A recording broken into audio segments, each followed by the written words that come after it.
प्राथमिक विद्यामंदिर शहापूर येथे जागतिक योग दिन उत्साहात साजरा। आंतरराष्ट्रीय योग दिनाचे औचित्य साधून दिनांक 21 जून रोजी प्राथमिक विद्यामंदिर शहापूर येथे जागतिक योग दिन मोठ्या उत्साहात साजरा करण्यात आला।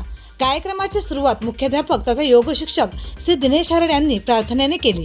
यावेळी त्यांनी विद्यार्थ्यांना योगाचे शारीरिक व मानसिक आरोग्यासाठी असलेले महत्त्व समजावून सांगितले। तसेच विविध योगासने आणि प्राणायामची प्रात्यक्षिके करून दाखवली। या उपक्रमाला सौ विद्या पवार मॅडम तसेच सुप्रसिद्ध अभिनेते व शाळेचे पालक अजिंक्य पितळे यांनी उपस्थित राहून विद्यार्थ्यांना प्रोत्साहन दिले। आंतरराष्ट्रीय योग दिनाच्या प्रोटोकॉलनुसार विद्यार्थ्यांनी विविध योगासने आणि प्राणायामचे सादरीकरण उत्साहाने केले। या कार्यक्रमात इयत्ता 3री व 4थीचे एकूण 213 विद्यार्थ्यांसह 18 शिक्षक व शिक्षकेतर कर्मचारी सहभागी झाले होते। कार्यक्रमाची सांगता सामूहिक ओम उच्चार या शांतीपीठाने करण्यात आली। योग दिनाच्या निमित्ताने विद्यार्थ्यांमध्ये आरोग्यदायी जीवनशैलीबाबत जागरूकता निर्माण करण्याचा संदेश यावेळी देण्यात आला।